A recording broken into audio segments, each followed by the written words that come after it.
हं. आपल्याला नेहमीच ना इतिहास जाणून घेण्याची खूप उत्सुकता असते. आणि आजच्या या सखोल अभ्यासात म्हणजे या डीप डाईव्ह सत्रात आपण एका खूप महत्त्वाच्या विषयावर बोलणार आहोत. पण सुरुवात करताना मला एक रंजक गोष्ट सांगायची आहे. 14 एप्रिल 1891 रोजी मध्य प्रदेशातील एका लष्करी छावणीत एका मुलाचा जन्म झाला. त्या गावाचं नाव होतं महू. MHOW. अच्छा. महू. हो. पण हे महू हे खरं तर एका इंग्रजी शब्दाचा लघुरूप आहे. म्हणजे मिलिटरी हेडक्वार्टर्स ऑफ वॉर. आणि विचार करण्यासारखी गोष्ट ही आहे की या वॉर हेडक्वार्टर्समध्ये जन्मलेला हा मुलगा पुढे जाऊन भारताच्या सामाजिक इतिहासातील सर्वात मोठं युद्ध लढणार होता. तेही रक्ताचा एकही थेंब न सांडता. अरे वा, म्हणजे आपण साहजिकच डॉक्टर बाबासाहेब आंबेडकरांबद्दल बोलतोय. अगदी बरोबर. आणि म्हणूनच आज आपण आपल्याकडील ह्या साहित्यातून हे समजून घेणार आहोत की डॉक्टर बाबासाहेब आंबेडकरांच्या उदयापूर्वी महाराष्ट्रात जी दलित चळवळ उभी राहिली ती कशी होती. कोण होते ते पडद्यामागचे नायक. ठीक आहे, आपण हे उलगडून पाहूया. या बदलाची पहिली ठिणगी किंवा पहिली वीट महात्मा ज्योतिराव फुले यांनी रचली. हो, माझ्यासमोर जे साहित्य आहे त्यात फुलेंचा उल्लेख या सगळ्याची सुरुवात म्हणून केलाय. पण मला सांगा, त्या काळात इतरही समाजसुधारक होतेच की, मग फुलेंचं वेगळेपण नक्की काय होतं. म्हणजे पुन्हा त्या इमारतीच्या रूपकाकडे जायचं तर नुसता भिंतींना रंग देऊन चालणार नाही, आपल्याला पायाच बदलावा लागेल, असं काहीसं होतं का? अगदी तंतोतंत. फुलेंनी नेमकं हेच ओळखलं होतं. तत्कालीन सुधारक व्यवस्थेच्या आत राहून बदल सुचवत होते. पण फुलेंचा विचार एकदम क्रांतिकारी होता. अस्पृश्यतेचा प्रश्न सोडवण्यासाठी संपूर्ण समाजरचनेची पुनर्मांडणी करणं हा विचार त्यांनी सर्वात प्रथम मांडला. म्हणजे नुसती सहानुभूती नको, तर थेट व्यवस्थेवर घाव घालायला हवा. हो, आणि ते केवळ विचार मांडून थांबले नाहीत. 1852 मध्ये त्यांनी पुण्यात विशेषतः अस्पृश्यांसाठी पहिली शाळा सुरू केली. शिक्षणाशिवाय या वर्गाला अधिकारांची जाणीव होणार नाही हे त्यांनी अचूक हेरलं होतं.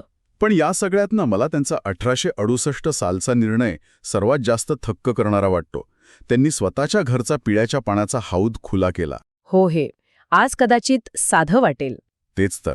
1868 मध्ये स्वतःच्या घरातील पाणी सर्वांसाठी खुले करणे म्हणजे वाळीत टाकले जाण्याची थेट जोखीम पत्करणे. हा केवढा मोठा धोका होता. बरोबर. उपदेश करणं सोपं असतं, पण स्वतःच्या घरातून उदाहरण प्रस्थापित करणं फार अवघड असतं. त्यांनी मित्रांच्या सहकार्याने अस्पृश्य लोकांस विद्या शिकविण्याकरिता मंडळ नावाची संस्था स्थापन केली. ही एका संघटित प्रयत्नाची सुरुवात होती. आणि या विचारांच्या प्रसारासाठी त्यांनी माध्यमांची ताकदही ओळखली होती. 1877 मध्ये कृष्णराव भालेकर यांच्या मदतीने त्यांनी दीनबंधू हे वृत्तपत्र सुरू केलं. म्हणजे एका बाजूला कृती, दुसऱ्या बाजूला शिक्षण आणि तिसऱ्या बाजूला वृत्तपत्र. आपल्या आजच्या साहित्यात गोपाळबाबा वलंकर आणि शिवराम जानबा कांबळे ही दोन नावे खूप ठळकपणे मांडली आहेत. आपण आधी वलंकरांबद्दल बोलूया. नक्कीच. 1840 मध्ये महाडजवळच्या राऊढूळ या गावी त्यांचा जन्म झाला आणि ते 1886 साली हवालदार पदावरून निवृत्त झाले होते. त्यांना दलितांमधील पहिले वार्ताहर आणि पहिले क्रांतिकारक मानले जाते. आणि वलंकरांवर महात्मा फुलेंचा प्रचंड प्रभाव होता हे त्यांच्या कामातून दिसतं. त्यांनी 1890 मध्ये दापोलीत अनार्य दोष परिहारक समाज ही संस्था स्थापन केली, ज्याचा उद्देश प्रस्थापित जातीयता समूळ नष्ट करणे हा होता. आणि त्यांनी काही लेखनही केलं होतं ना? हो तर. 1888 मध्ये त्यांनी कोकणातील महार समाजाच्या विदारक स्थितीवर विटाळ विध्वंसक नावाचा एक ग्रंथ लिहिला. स्वतः डॉक्टर बाबासाहेब आंबेडकरांनी असं म्हटलं होतं की चळवळ प्रथम सुरू करण्याचा मान वलंकरांच्या संस्थेलाच द्यावा लागेल. आता इथे मला एक प्रामाणिक प्रश्न पडलाय.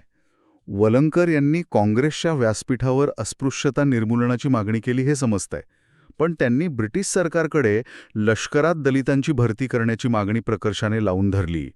तसंच शिवराम जानबा कांबळे यांनीही 1903 मध्ये सासवडच्या सभेतून लष्कर व पोलिसात नोकरीची मागणी केली. हे ऐकल्यावर शिवराम जानबा कांबळे यांचं कार्य अधिक स्पष्ट होतं. 1845 ते 1940 असा त्यांचा काळ. 1902 मध्ये त्यांनी मराठा आणि दीनबंधूमध्ये लेख लिहायला सुरुवात केली. पत्रकारितेचा हत्यारासारखा वापर ते करत होते. 1904 मध्ये त्यांनी श्री शंकर प्रासादिक सोमवंशीय हितचिंतक मित्र समाज ही संस्था स्थापन केली. उद्देश तोच, लष्कर व पोलिसात नोकऱ्या मिळवणे. आणि समाजाला संघटित करण्याचं कामही ते करत होते. 1908 मध्ये सोमवंशीय मित्र हे नियतकालिक सुरू केलं. 1910 मध्ये जेजुरीची सभा. हो, आणि महर्षी वीरा शिंदे यांनी तर त्यांच्याबद्दल असं म्हटलं होतं की कांबळे हे अखिल महाराष्ट्रातील सुप्रसिद्ध महारांचे पुढारी आहेत. 1929च्या प्रसिद्ध पर्वती मंदिर सत्याग्रहात त्यांचा सक्रिय सहभाग होता. शैक्षणिक कार्यातही ते मागे नव्हते. 1920 साली चोखामेळा विद्यावर्धक मंडळ आणि 1922 मध्ये रात्रशाळा सुरू केली, जी सलग 1933 पर्यंत चालली. पण इथे एक अडचण जाणवते. कोणती? या तळागाळातील प्रयत्नांना जर राज्याची धोरणे बदलण्याइतपत व्यापक स्वरूप द्यायचं असेल तर सत्तेच्या पाठिंब्याची गरज असतेच ना. नुसत्या लोकांच्या रेटेने कायदे बदलत नाहीत. तुम्ही बरोबर मुद्दा पकडलात. आणि इथेच राजर्षी शाहू महाराज आणि महर्षी विठ्ठलरामजी शिंदे यांची नावे या प्रवासात जोडली जातात. शाहू महाराजांचं कार्य तर ऐतिहासिकच आहे. हो, भारतीय इतिहासात राजर्षी हा किताब फक्त विश्वामित्र आणि जनक यांच्यानंतर थेट शाहू महाराजांनाच देण्यात आला. आणि त्यांनी तो सार्थही ठरवला. 1902 मध्ये कोल्हापूर संस्थानात सरकारी नोकऱ्यांमध्ये मागासवर्गीयांसाठी 50% जागा राखीव ठेवण्याचा ऐतिहासिक निर्णय त्यांनी घेतला. त्यांनी महारवतनसुद्धा रद्द करून जमिनी अस्पृश्यांच्या नावावर केल्या. पण मला थोडं थांबवायचं तुम्हाला. शाहू महाराज स्वतः राजे होते. राजाला आदेश काढणं सोपं असतं. पण वास्तवात या निर्णयाचा खरोखर काही परिणाम झाला होता का, की प्रतिष्ठित वर्गाकडून विरोध झाला? हा खूप चांगला प्रश्न आहे. तो केवळ कागदी आदेश अजिबात नव्हता.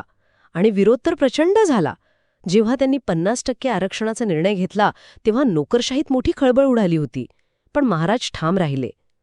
महारवतन रद्द करणं हे एक मोठी आर्थिक क्रांती होती, ज्यामुळे त्यांना पहिल्यांदाच मालकी हक आणि आर्थिक स्वाभिमान मिळाला.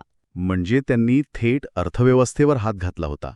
आणि डॉक्टर बाबासाहेब आंबेडकरांच्या सुरुवातीच्या प्रवासात तर त्यांची साथ खूप मोलाची होती ना. होय. 1920ची पहिली अस्पृश्य परिषद माणगाव येथे झाली. तिचे अध्यक्ष स्वतः डॉक्टर आंबेडकर होते आणि शाहू महाराज तिथे उपस्थित होते. आंबेडकरांच्या मोकनायक वृत्तपत्राला महाराजांनी 2500 रुपयांची मदत केली होती. बापले, त्या काळात 2500 रुपये म्हणजे अवाढव्य रक्कम होती. त्यांनी शाळा, वसतिगृह आणि गायीगुरांसाठी लष्करी छावण्याही काढल्या. एका राजाने आपली सत्ता शोषित वर्गासाठी पणाला लावणं अद्वितीय आहे. आणि अशाच प्रकारचा संस्थात्मक पाया महर्षी वीरा शिंदे यांनी उभारला. हो, त्यांचा जन्म 1873चा जमखंडी येथील. त्यांचं बालपणीचं नाव तुकाराम होतं. त्यांच्या आयुष्यातील एक किस्सा खूप रंजक आहे. त्यांना प्राथमिक शिक्षकाची नोकरी मिळाली होती, पण महाराजांनी त्यांना जनावरांचा डॉक्टर होण्याचा आग्रह धरला. जनावरांचा डॉक्टर? मग त्यांनी काय केलं? त्यांनी तो आग्रह नाकारला आणि चक्क ती नोकरीच सोडली. अरे वा! कारण त्यांची वैचारिक झेप खूप मोठी होती. त्यांनी BA इतिहास व कायदा आणि LLB केलं. मग 1901 ते 1903 या काळात ते इंग्लंडच्या मँचेस्टर कॉलेजला धर्म शिक्षणासाठी गेले. आणि 1903च्या ॲम्स्टरडॅम आंतरराष्ट्रीय परिषदेत त्यांनी हिंदुस्थानातील उदार धर्म हा निबंध वाचला. म्हणजे त्यांचा आवाका जागतिक पातळीवरचा होता. या आंतरराष्ट्रीय अनुभवाचा वापर त्यांनी भारतात परतल्यावर केला. 1905 मध्ये भिंगार येथे अस्पृश्योद्धाराची शपथ घेतली आणि 18 ऑक्टोबर 1906 रोजी मुंबईत डिप्रेस क्लासेस मिशनची स्थापना केली. जर आपण याचा मोठ्या चित्राशी संबंध जोडला तर वैयक्तिक पातळीवर सुरू झालेली ही चळवळ आता एका मिशनचं रूप घेत होती. या मिशनचे अध्यक्ष न्यायमूर्ती चंदावरकर आणि चिटणीस स्वतः शिंदे होते. बरोबर. आणि त्यांनी नुसती मुंबईत नाही तर पुणे, कोल्हापूर, अमरावती, अगदी मँगलोर, मद्रासपर्यंत शाखा उघडल्या. पण त्यांची कार्यपद्धती खूप प्रभावी वाटते मला. श्रीमंतांवर अवलंबून न राहता त्यांनी रुपी फंड, कापड फंड, तांदूळ फंड असे उपक्रम राबवले. हे नक्की कसं काम करत होतं? हेच त्यांच्या कामाचं गमक होतं. त्यांना फक्त राजाश्रय नको होता तर लोकाश्रय हवा होता.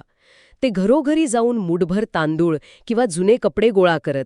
यातून समाजाला ते आपलं मिशन वाटू लागलं. 1909 मध्ये त्यांनी वसतिगृह सुरू केलं.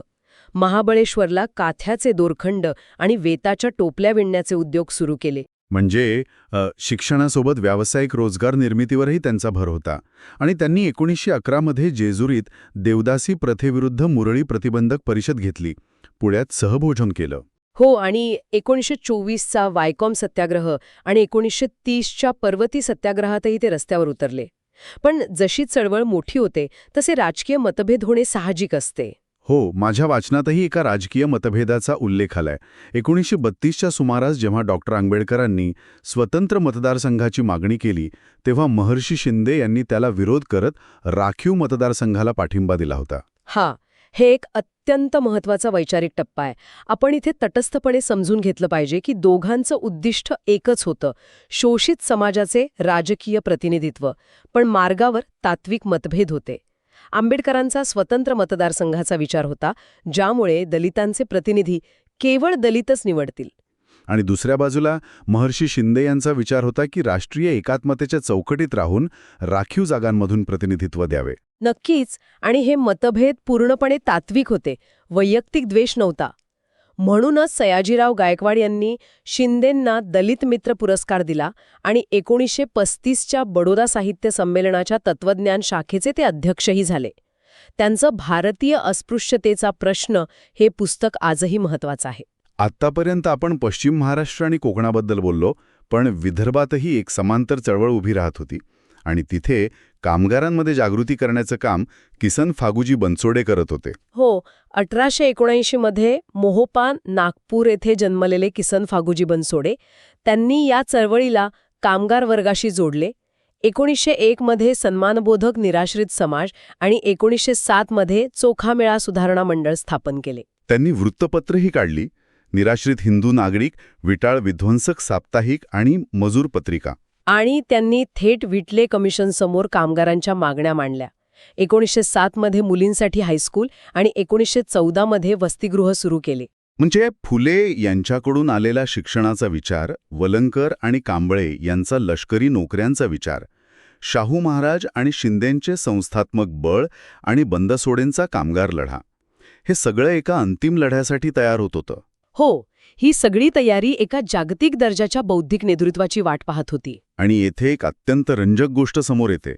आपण मगाशी महूचा उल्लेख केला होता. आता इथून सुरू होतो एका महामानवाचा तो अफाट प्रवास. या पोकळीला भरून काढलं डॉक्टर बाबासाहेब आंबेडकरांनी. हो, त्यांचं संपूर्ण नाव भीमराव रामजी सपकाळ आणि मूळ आडनाव अंबावडे. पण बाबासाहेबांनी या चळवळीला जे अस्त्र दिलं ते वेगळंच होतं. त्यांचं शिक्षण बघा, त्यांनी MA केलं, ज्याचा विषय होता प्राचीन भारतातील व्यापार. आणि त्यानंतर अमेरिकेतील कोलंबिया विद्यापीठातून PhD मिळवली. भारताच्या राष्ट्रीय नफ्याचा वाटा एका ऐतिहासिक पृथक्करणात्मक परिशीलन हा त्यांचा विषय होता. आणि लंडन विद्यापीठातून DSc, ज्याचा विषय होता रुपयाचा प्रश्न. 1923 मध्ये ते बॅरिस्टर झाले. म्हणजे इतिहास, अर्थशास्त्र आणि कायदा या उच्च शिक्षणामुळे त्यांनी चळवळीला मानवी हक्कांच्या आणि कायद्याच्या एका अभेद्य तटबंदीत सुरक्षित केलं. खरंच, हा इतिहास पाहिला की लक्षात येतं, हा एक रिले रेस सारखा प्रवास आहे. महात्मा फुलेंनी ज्योत पेटवली, वलंकर आणि कांबळेंनी ती हातात घेतली, शाहू महाराज आणि शिंदेंनी तिला संस्थात्मक ताकद दिली, बनसोडेंनी कामगारांची ताकद जोडली. आणि शेवटी डॉक्टर बाबासाहेब आंबेडकरांनी त्या ज्योतीचे एका तेजस्वी सूर्यात रूपांतर केले. आपण हे कायम लक्षात ठेवायला हवं की कोणताही बदल रातोरात होत नाही. आज आपण जे अधिकार अनुभवतो आहोत त्यामागे अनेक पिढ्यांची तपश्चर्या आहे. आणि म्हणूनच या सत्राच्या शेवटी आपण पुन्हा त्या इमारतीच्या रूपकाकडे वळूया. आजचे आपले हे विश्लेषण थांबवताना आपण सर्वांनी एक विचार करायला हवा. जर या सर्व समाजसुधारकांनी शाळा, संस्था आणि वृत्तपत्रांची ही बहुपिढीय पायाभरणी केली नसती, तर आजच्या आपल्या भारतीय संविधानाचा आणि सामाजिक रचनेचा प्रवास कसा आणि किती वेगळा राहिला असता, यावर नक्की विचार करा. आपला आजचा विषय आहे महाराष्ट्रातील दलित चळवळ आणि हा त्याचा दुसरा भाग आहे, ज्यामध्ये आपण डॉक्टर बाबासाहेब आंबेडकरांचे संस्थात्मक कार्य, त्यांचे सत्याग्रह, राजकीय लढे आणि स्वातंत्र्योत्तर दलित चळवळ पाहणार आहोत. कोणत्याही मोठ्या लढ्यासाठी आधी एक मजबूत संघटन लागतं, याची नेमकी सुरुवात कशी झाली? यासाठी आपल्याला मागे जावं लागेल 20 आणि 21 मार्च 1920च्या काळात. अरे वा, म्हणजे 100 वर्षांहून अधिक काळ लोटलाय. हो, कोल्हापूर संस्थानातील कागल-माणगाव येथे पहिली महार परिषद भरवली गेली होती. ही केवळ एक साधी परिषद नव्हती. डॉक्टर बाबासाहेब आंबेडकर आणि छत्रपती शाहू महाराज यांच्या एकत्रित प्रयत्नांतून उभी राहिलेली ही नांदी होती. नक्कीच. आणि या परिषदेचं महत्त्व केवळ या 2 मोठ्या नावांपुरतं मर्यादित नव्हतं बरं का. स्थानिक पातळीवर संघटना कशी उभी राहते याचं हे उत्तम उदाहरण होतं. म्हणजे स्थानिक नेत्यांचाही सहभाग होता यात? हो तर. अप्पासाहेब दादागोंडा पाटील यांच्यासारख्या स्थानिक नेतृत्वाचा यात मोठा सहभाग होता. त्यासोबतच गंगाराम कांबळे, दत्तोबा पवार आणि तुकाराम गणेशाचार्य यांनीही ही परिषद यशस्वी करण्यासाठी प्रचंड मेहनत घेतली होती. अगदी बरोबर. पण यातली सर्वात ऐतिहासिक घटना म्हणजे खुद्द शाहू महाराजांनी दिलेली ती जाहीर ग्वाही. ते या परिषदेत म्हणाले होते, तुमचे खरे पुढारी डॉक्टर आंबेडकर आहेत आणि ते तुमचा उद्धार केल्याशिवाय राहणार नाहीत. काय सांगता, एका प्रस्थापित सत्ताधारी राजाने एका तरुण नेतृत्वाला अशी भक्कम मान्यता देणं, तत्कालीन समाजव्यवस्थेला दिलेला एक अत्यंत स्पष्ट संदेश होता. तो संदेश खरोखरच क्रांतीची ठिणगी होता. बघा, यानंतर चळवळीने जो संस्थात्मक वेग घेतला ना, तो थक्क करणार आहे. आपण बहिष्कृत हितकारिणी सभेबद्दल थोडं बोलूया. हो, 9 मार्च 1924 रोजी दामोदर ठाकरसी सभागृहात समाजसेवकांची एक बैठक झाली होती. आणि त्यातील ठरावानुसार 20 जुलै 1924 रोजी या सभेची अधिकृत स्थापना झाली. या रचनेकडे पाहिल्यावर मला एका आधुनिक स्टार्टअपची उपमा द्यावीशी वाटते. स्टार्टअप म्हणजे कसं? म्हणजे बघा, एखाद्या नव्या कंपनीला जशी व्यावसायिक जोड लागते तशीच रचना इथे दिसते. कार्यकारी मंडळाचे अध्यक्ष स्वतः डॉक्टर बाबासाहेब आंबेडकर होते, ज्यांच्याकडे या मिशनचं मुख्य नियंत्रण होतं. बरोबर. पण या सभेला समाजात सर्वमान्यता मिळवण्यासाठी अध्यक्षपदी सर चिमणलाल सेटलवाड यांच्यासारख्या प्रस्थापित व्यक्तीला बसवण्यात आलं होतं. हेच ते अचूक नियोजन. आणि केवळ अध्यक्षच नाही, तर या स्टार्टअपची बाकीची टीमही तितकीच वैविध्यपूर्ण होती. उपाध्यक्ष म्हणून मेयर निसीम आणि रुस्तमजी जिनवाला यांसारखे मंडळी होते. सेक्रेटरी म्हणून सीताराम सिवतरकर होते. आणि कोषाध्यक्ष म्हणून निवृत्ती तुळशीदास जाधव यांनी जबाबदारी सांभाळली होती. या सभेचं जे ब्रीदवाक्य होतं ना, शिका, संघटित व्हा आणि संघर्ष करा, ते केवळ एक वाक्य नव्हतं, तर तो एक कृती आराखडा होता. त्यांची उद्दिष्टे अत्यंत सुस्पष्ट होती. आणि या वैचारिक बैठकीचा सर्वात मोठा पुरावा म्हणजे ते दरवर्षी सरस्वती विलास नावाचं हस्तलिखित प्रसिद्ध करत असत. अरे वा, म्हणजे हे मंडळ विचारांची देवाणघेवाण करणारी एक प्रयोगशाळाच होती. आणि याच प्रयोगशाळेतून पुढे समता सैनिक दल आणि समाज समता संघ आकाराला आले ना? होय. 25 नोव्हेंबर 1926 रोजी समता सैनिक दल स्थापन झालं. पण यामागे फक्त सामाजिक नाही, तर एक अत्यंत स्पष्ट लष्करी आणि बौद्धिक दृष्टिकोन होता. विश्राम गंगाराम सावतकर हे या दलाचे प्रमुख होते. लष्करी दृष्टिकोन म्हणजे नक्की काय? ब्रिटिश सैन्यात पूर्वी अस्पृश्यांची जी पलटण होती ती पुन्हा स्थापन व्हावी आणि समाजाला शिस्त लागावी, हा त्यामागचा मुख्य उद्देश होता. त्यानंतर 4 सप्टेंबर 1927ला समाज समता संघ स्थापन झाला. आणि या संघाचे उपाध्यक्ष देवी नाईक आणि डॉक्टर भैंदरकर हे होते. इथे एक अत्यंत महत्वाची गोष्ट मी सांगू इच्छितो. या संपूर्ण कार्यकारिणीत डॉक्टर आंबेडकर हे एकमेव अस्पृश्य होते. हे खरंच खूप लक्षवेधी आहे. म्हणजे जातीभेद मोडून काढण्याच्या लढ्यात स्पृश्य समाजातील लोकांनाही बरोबर घेण्याची ही जाणीवपूर्वक आखलेली रणनीती होती. अगदी बरोबर. सर्व माणसे समान आहेत हा विचार तळागाळापर्यंत रुजवण्यासाठी त्यांनी समता हे वृत्तपत्र सुरू केलं, ज्याचे संपादक देवराव नाईक होते. आणि हा विचार फक्त मुंबईपुरता मर्यादित राहिला नाही बरं का. पुढे 1928 मध्ये पुण्यात श्रीधरपंत टिळकांनी या संघाची शाखाही सुरू केली. आता इथे एक मोठा वैचारिक वळणबिंदू येतो.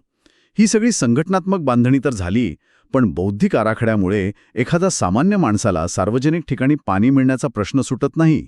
त्यासाठी लढा रस्त्यावर उतरावाच लागतो. हो ना. आणि इथूनच आपण महाडच्या चौदार तळ्याच्या सत्याग्रहाकडे येतो. पण इथे एक विरोधाभास मला जाणवतो. कोणता? मुंबई कायदेमंडळात सीताराम बोले यांनी 4 ऑक्टोबर 1923 रोजी एक ठराव मंजूर करून घेतला होता की सार्वजनिक ठिकाणी अस्पृश्यांना मुक्त संचार असावा. सरकारने 11 सप्टेंबर 1923ला तसा अधिकृत आदेशही काढला. म्हणजे कायदा तर आधीच त्यांच्या बाजूने होता. मग तरीही हा सत्याग्रह का करावा लागला?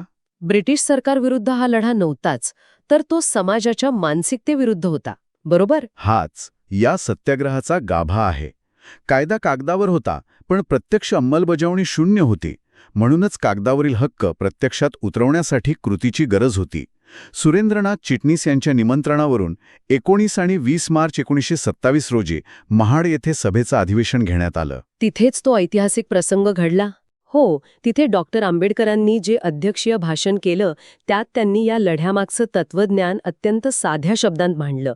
ते म्हणाले, तळ्यावर जायचे हे पाणी पिण्यासाठी नाही, तर आपण मानव आहोत हे सिद्ध करण्यासाठी. अंगावर काटा आणणारा विचार आहे हा. हा लढा केवळ तहानेचा नव्हता, तो मानवी अस्तित्वाची पोकळी भरून काढण्याचा होता. आणि या प्रसंगी तिथे संभाजी गायकवाड, रामचंद्र मोरे, अनंत चित्रे हजर होते. बापूराव जोशी आणि गंगाधर सहस्रबुद्धे यांसारखे नेतेही होते. विशेष म्हणजे या लढ्याला ब्राह्मणेतर चळवळीतील नेत्यांचाही भक्कम पाठिंबा मिळाला. हो, दिनकरराव जवळकर, केशवराव जेधे आणि भास्करराव जाधव यांनी पाठिंबा देणारं पत्र पाठवलं होतं. हा लढा अधिक व्यापक होत होता. पण याच व्यापक लढ्यात पुढे मतप्रवाह कसे बदलतात हे आपल्याला मनुस्मृती दहनाच्या घटनेत पाहायला मिळतं. खरंय, महाड सत्याग्रहानंतर काही महिन्यांतच 25 आणि 26 डिसेंबर 1927 रोजी तिथे सत्याग्रह परिषद आयोजित केली गेली. या परिषदेचे स्वागताध्यक्ष दीपू संभाजी गायकवाड होते. तिथेच तो ऐतिहासिक आणि आक्रमक निर्णय घेतला गेला. अस्पृश्य वर्गाचं खच्चीकरण करणाऱ्या मनुस्मृती या ग्रंथाचं दहन करण्याचा. सूत्रांनुसार बापूसाहेब सहस्रबुद्धे यांनी ग्रंथ दहनाचा प्रस्ताव मांडला आणि 25 डिसेंबर रोजी त्यांच्याच हस्ते हे दहन करण्यात आलं. या प्रसंगी केशवराव जेधे आणि दिनकरराव जवळकर उपस्थित होते. पण इथे एक अत्यंत महत्वाची नोंद आपल्याकडे आहे. आपण मगाशी ज्या भास्करराव जाधवांचा उल्लेख केला, ज्यांनी महाड सत्याग्रहाला पाठिंबा दिला होता, त्यांना मात्र हे मनुस्मृती दहन आवडले नाही. असं का घडलं असावं? एकाच चळवळीचे पाठीराखे असताना हा विरोध का? इथेच इतिहासातील गुंतागुंत समजून घ्यावी लागते. बघा, कोणतीही चळवळ एकसाची नसते. भास्करराव जाधव हे ब्राह्मणेतर चळवळीचे मोठे नेते असले तरी प्रत्येक नेत्याची जहालपणाची एक मर्यादा असते. म्हणजे सार्वजनिक ठिकाणी पाणी पिण्याचा हक्क मिळवणे ही त्यांच्यासाठी सामाजिक सुधारणा होती, ज्याला त्यांचा पाठिंबा होता. पण एका प्राचीन धार्मिक ग्रंथाचे जाहीर दहन करणे हे तत्कालीन समाजासाठी अत्यंत टोकाचे पाऊल होते. जाधवांना कदाचित असे वाटले असावे की अशा आक्रमक कृतीमुळे समाजातील मवाळ गट चळवळीपासून दुरावतील. म्हणजे हा एकाच ध्येयाकडे जाणाऱ्या पण वेगवेगळ्या मार्गांचा पुरस्कार करणाऱ्या नेत्यांमधील नैसर्गिक संघर्ष होता. अगदी बरोबर. हे विश्लेषण खरंच खूप महत्वाचं आहे. आता सार्वजनिक पाणवठ्यावरील अधिकारानंतर या चळवळीने आपला मोर्चा धार्मिक समतेकडे वळवला. आपण मंदिर प्रवेश सत्याग्रहांकडे येऊया. हो, 15 फेब्रुवारी 1928ला अमरावती येथे अंबादेवी मंदिर सत्याग्रह झाला. ज्याचे नेतृत्व डॉक्टर पंजाबराव देशमुखांनी केले आणि त्यात बाबासाहेबांनीही सहभाग नोंदवला. पण या आध्यात्मिक संघर्षाचे शिखर म्हणजे 1930चा नाशिकचा काळाराम मंदिर सत्याग्रह. काळाराम मंदिराचा प्रश्न अतिशय जटिल होता. अस्पृश्य हे हिंदू धर्माचे घटक आहेत, पण तरीही त्यांना मंदिरात प्रवेश नाकारला जात होता. आणि पुजाऱ्यांचा दावा होता की हे मंदिर खासगी मालकीचे आहे. ह्याबद्दल बोललो. हो, त्या मोहिमेत डॉक्टर आंबेडकर, केशवनारायण देवरे, शंकरराव बर्वे, पतित पावन दास आणि पाणरा राजभोज या नेत्यांनी अचूक नियोजन केले. जनसहभागाचा विचार केला तर मार्च 1930 मध्ये बाबासाहेबांच्या नेतृत्वाखाली तिथे तब्बल 8 ते 10 हजार नागरिक जमा झाले होते. बापरे, तो आकडा त्या काळाच्या मानाने प्रचंड आहे. आणि यात महिलांचाही सहभाग लक्षणीय होता. 15 एप्रिल 1932 रोजी देवराव नाईकांच्या नेतृत्वाखाली महार स्त्रियांनी मंदिर प्रवेशाचा निर्णय घेतला तेव्हा त्या सर्वांना अटक झाली. आणि आपण मगाशी म्हणालो तसं हा सत्याग्रह सलग 5 वर्ष, 7 महिने आणि 11 दिवस चालला. आणि आश्चर्याची गोष्ट म्हणजे एवढ्या प्रदीर्घ संघर्षानंतरही 1936 मध्ये हे मंदिर केवळ स्पृश्यांसाठीच उघडलं गेलं. पण इथे एक गोष्ट समजून घेतली पाहिजे. हा लढा केवळ मूर्तीपर्यंत पोचण्यासाठी नव्हता, तर हिंदू धर्मातील सर्व महटकांना समान वागणूक मिळावी हा त्यामागचा खरा उद्देश होता. जेव्हा 5 वर्षांच्या संघर्षानंतरही दरवाजे उघडले नाहीत, तेव्हा याच घटनेने पुढील धर्मांतराच्या निर्णयाची बीजे रोवली असं म्हणता येईल. अगदी बरोबर. पण या रस्त्यावरील संघर्षाला एका वेगळ्या बौद्धिक बळाची गरज होती. शिक्षणाशिवाय या चळवळीला शाश्वत यश मिळणार नाही हे डॉक्टर आंबेडकरांनी अचूक ओळखले होते. म्हणूनच 14 जून 1928 रोजी भारतीय बहिष्कृत समाज शिक्षण प्रसारक मंडळ स्थापन करण्यात आले. त्याचे कोषाध्यक्ष सीताराम सिवतरकर होते. पुढे जाऊन 8 जुलै 1945ला मुंबईत पीपल्स एज्युकेशन सोसायटीची स्थापना झाली. या संस्थेने शिक्षणाची दारे खुली केली. हो, 1946 मध्ये मुंबईत सिद्धार्थ कॉलेज आणि 1950 मध्ये औरंगाबादला मिलिंद कॉलेज सुरू करण्यात आले. यातली दूरदृष्टी दाखवणारी एक विशेष घटना नमूद करावीशी वाटते. 1945 साली डॉक्टर आंबेडकरांनी उच्च शिक्षणासाठी 20 विद्यार्थ्यांची पहिली तुकडी अमेरिका आणि युरोपला पाठवली. अरे वा, म्हणजे समाजातील एक पूर्ण पिढी ज्ञानाने समृद्ध करण्याचा हा किती मोठा प्रकल्प होता. हे विद्यार्थी पुढे समाजाचे बौद्धिक नेतृत्व करणार होते. आणि हेच बौद्धिक नेतृत्व पुढे कायदेशीर बदलांमध्ये कसं परावर्तित झालं बघा. जेव्हा डॉक्टर आंबेडकरांनी देशाची राज्यघटना लिहिण्याची जबाबदारी पेलली, तेव्हा रस्त्यावरील हा सामाजिक न्याय त्यांनी कायद्याच्या चौकटीत अचूकपणे बसवला. हो, दलित समाजाला मुख्य प्रवाहाच्या बरोबर आणण्यासाठी राज्यघटनेत कलम 46 नमूद करण्यात आले. आणि कलम 29 प्रमाणे सरकारी मदत घेणाऱ्या कोणत्याही शैक्षणिक संस्थांत अस्पृश्यांना मुक्त प्रवेश असेल अशी ठाम कायदेशीर तरतूद केली गेली. महाड आणि काळारामचा संघर्ष इथे संविधानाच्या पानांवर कायमचा कोरला गेला. शिक्षण आणि कायद्याचे संरक्षण मिळाले, पण डॉक्टर आंबेडकरांचे एक अत्यंत स्पष्ट मत होते. ते म्हणत असत, राजकीय सत्तेच्या मोक्याच्या जागा काबीज करा, शासनकर्ती जमात बना. कारण जोपर्यंत सत्ता हातात येत नाही, तोपर्यंत धोरणात्मक निर्णय घेता येत नाहीत. याचसाठी अगदी 1919 पासून त्यांचे प्रयत्न सुरू होते. साऊथ बरो कमिटीमध्ये वीरा शिंदे यांच्यासोबत त्यांची निवड झाली होती, जिथे त्यांनी राजकीय हक्कांची मागणी केली. पुढे 1927च्या सायमन कमिशनला त्यांनी 2 महत्त्वाचे खलिते पाठवले आणि 19 मार्च 1928 रोजी मुंबई कायदेमंडळात महार वतन बिल मांडून समाजाची गुलामगिरीतून मुक्तता व्हावी यासाठी कायदेशीर लढा दिला. याच राजकीय प्रवासातला सर्वात कळीचा मुद्दा म्हणजे 1932चा पुणे करार. भारतीय इतिहासातील ही एक अत्यंत गुंतागुंतीची घडामोड मानली जाते. हो, आपण जर तटस्थपणे या घटनेचं विश्लेषण केले तर इथे 2 अत्यंत भिन्न दृष्टिकोनांचा संघर्ष पाहायला मिळतो. डॉक्टर आंबेडकरांची मागणी स्वतंत्र मतदारसंघाची होती. त्यांचे असे मत होते की जर संयुक्त मतदारसंघ राहिले तर दलित उमेदवार केवळ तेव्हाच निवडून येऊ शकेल जेव्हा तो बहुसंख्य सवर्ण समाजाला मान्य असेल. म्हणजे तो खऱ्या अर्थाने दलितांचे प्रतिनिधित्व करू शकणार नाही. दुसरीकडे महात्मा गांधीजींचा याला तीव्र विरोध होता. त्यांचे असे मत होते की स्वतंत्र मतदारसंघामुळे हिंदू समाज कायमचा दुभंगला जाईल. आणि याच विरोधातून 20 सप्टेंबर 1932 रोजी गांधीजींनी येरवडा कारागृहात आमरण उपोषण सुरू केले. आणि याच राजकीय तणावातून शेवटी एक तडजोड झाली. 24 सप्टेंबर 1932 रोजी तो ऐतिहासिक पुणे करार झाला. त्यानुसार अस्पृश्यांना स्वतंत्र मतदारसंघाऐवजी संयुक्त मतदारसंघ देण्यात आले, पण त्या बदल्यात 18% राखीव जागा निश्चित करण्यात आल्या, ज्यामध्ये प्रांतिक कायदेमंडळातील 148 जागांचा समावेश होता. एका अर्थाने हा भारतीय राजकारणाचा मार्ग ठरवणारा करार होता. आणि या राजकीय प्रवासात स्वतःचा पक्ष असणं अत्यंत गरजेचं होतं. त्यामुळेच डॉक्टर आंबेडकरांनी 1936 मध्ये स्वतंत्र मजूर पक्ष स्थापन केला, ज्याने पहिल्याच निवडणुकीत 13 जागा जिंकल्या. त्यानंतर 1942 मध्ये शेड्यूल्ड कास्ट फेडरेशनची स्थापना झाली.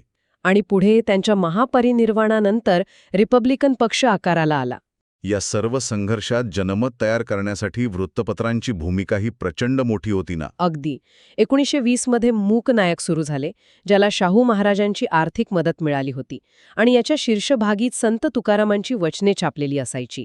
त्यानंतर 1927 मध्ये बहिष्कृत भारत सुरू झाले, ज्याचे संपादक पांडुरंग भाटकर होते. आणि 1930 मध्ये जनता सुरू झाले, ज्याचेच नाव पुढे प्रबुद्ध भारत असे करण्यात आले. चळवळ चालवण्यासोबतच स्वतः डॉक्टर आंबेडकरांनी प्रशासकीय पातळीवरही अत्यंत महत्त्वाची पदे भूषवली. हो, मुंबई विधिमंडळाचे सदस्य असण्यापासून ते पुढे सिंचन, वीज आणि कामगार मंत्री म्हणून त्यांनी काम केले. आणि या सगळ्यानंतर येतो तो अत्यंत मोठा आध्यात्मिक निर्णय. काळाराम मंदिर सत्याग्रहाचा जो अनुभव होता, त्यातून 1935 मध्ये येवला येथे त्यांनी ऐतिहासिक धर्मांतराची घोषणा केली. या घटनेच्या काहीच काळानंतर 6 डिसेंबर 1956 रोजी त्यांचं महापरिनिर्वाण झाले. पण नेतृत्वाच्या महापरिनिर्वाणानंतर ही चळवळ तिथेच थांबली नाही. तिने एक नवीन आणि विद्रोही रूप धारण केले. 3 ऑक्टोबर 1957 रोजी शेड्यूल कास्ट फेडरेशन बरखास्त करून अखिल भारतीय रिपब्लिक पक्ष स्थापन करण्यात आला, ज्याचे पहिले अध्यक्ष N. शिवराज हे होते. याच पक्षाच्या वतीने पुढे दादासाहेब गायकवाड यांच्या नेतृत्वाखाली भूमिहीनांना जमिनी मिळवून देण्यासाठी मोठा सत्याग्रह उभारण्यात आला. 60 आणि 70चं दशक हे या चळवळीतल्या नव्या ऊर्जेचे होते. रस्त्यावरील संघर्ष आता साहित्यातून व्यक्त होऊ लागला होता. बाबूराव बागुल यांची जेव्हा मी जात चोरली होती ही कादंबरी या विद्रोही साहित्याचे एक उत्तम उदाहरण आहे. साहित्य प्रस्थापित व्यवस्थेला कसे हादरवून सोडू शकते हे यातून दिसले. आणि याच घुसळणीतून 9 जुलै 1972 रोजी दलित पॅन्थरची स्थापना झाली. या तरुण पिढीने चळवळीला एक नवीन धार मिळवून दिली आणि या सखोल चर्चेच्या शेवटच्या टप्प्यात आपण एका अशा आंदोलनाकडे वळणार आहोत जो शिक्षणाचा अधिकाराचा सर्वात मोठा उत्तरार्ध मानला जातो. मराठवाडा विद्यापीठ नामांतरण आंदोलन. हे आंदोलन केवळ एका नावासाठी नव्हते, तर ती एक अस्मितेची लढाई होती. 1977 पासून या नामांतरणाची चळवळ सुरू झाली. दलित पॅन्थरचे गंगाधर गाडे यांनी सर्वप्रथम ही मागणी केली होती. या नामांतरणासाठी जो संघर्ष झाला तो अत्यंत प्रदीर्घ होता.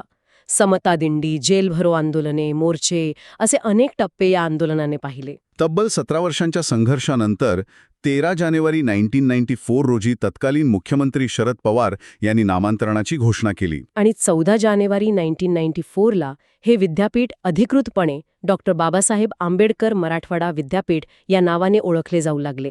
याच दिवशी नांदेडला स्वामी रामानंद तीर्थ विद्यापीठ सुरू करण्याची घोषणाही करण्यात आली होती. एका महामानवाच्या नावाने विद्यापीठाची ओळख निर्माण होणे हा या लढ्याचा एक मोठा विजय होता. खरोखरच हा संपूर्ण प्रवास अचंबित करणारा आहे. एका छोट्याशा गावातल्या परिषदेपासून सुरू झालेला हा प्रवास देशाची राज्यघटना लिहिण्यापर्यंत जाऊन पोचला. रस्त्यावरील सत्याग्रहांपासून सुरू झालेली ही लढाई संसदेतल्या राजकीय अधिकारांपर्यंत पोचली. आणि पाण्यासाठी सुरू झालेला संघर्ष पुढे जाऊन थेट विद्यापीठाच्या नामांतरापर्यंत येऊन ठेपला. ही केवळ एक चळवळ नाही, तर एका समाजाला नवसंजीवनी देणारा हा एक परिपूर्ण ब्लूप्रिंट आहे. जाता जाता मला श्रोत्यांसाठी एका विचार करायला लावणाऱ्या मुद्द्याकडे लक्ष वेधावेसे वाटते. आपण जर बारकाईने पाहिलं तर पाण्यासाठी आणि मंदिरातील प्रवेशासाठी सुरू झालेला हा लढा जसजसा पुढे गेला तसतसा तो साहित्यातून आणि विद्यापीठाच्या नावाच्या अस्मितेतून व्यक्त होऊ लागला. म्हणजे भौतिक गरजांकडून संस्थात्मक ओळखीकडे जाणारा हा प्रवास होता. अगदी. आणि हा मानवी हक्कांचा प्रवास जागतिक पातळीवरील इतर मानवाधिकार चळवळींशी कसा जोडला जाऊ शकतो. जेव्हा समाजाच्या प्राथमिक गरजा पूर्ण होतात तेव्हा तो समाज स्वतःची बौद्धिक आणि संस्थात्मक ओळख कशी निर्माण करतो हे पाहणं नक्कीच एक मोठा अभ्यासाचा विषय ठरू शकतो. किती सुंदर आणि दिशादर्शक विचार आहे हा. भौतिक संघर्षापासून ते बौद्धिक अस्मितेपर्यंतचा हा प्रवास खरोखरच जागतिक पातळीवर तपासून पाहण्यासारखा आहे. याच एका नव्या आणि प्रगल्भ विचारासोबत आपण आजची ही सखोल चर्चा इथेच थांबूया. नक्कीच. माहितीच्या या खजिन्यातून नक्कीच अनेक नवे पैलू उलगडले असतील आणि एका वेगळ्या दृष्टिकोनाची शिदोरी मिळाली असेल याची खात्री आहे. पुन्हा भेटू एका नव्या आणि तितक्याच रंजक विषयासोबत.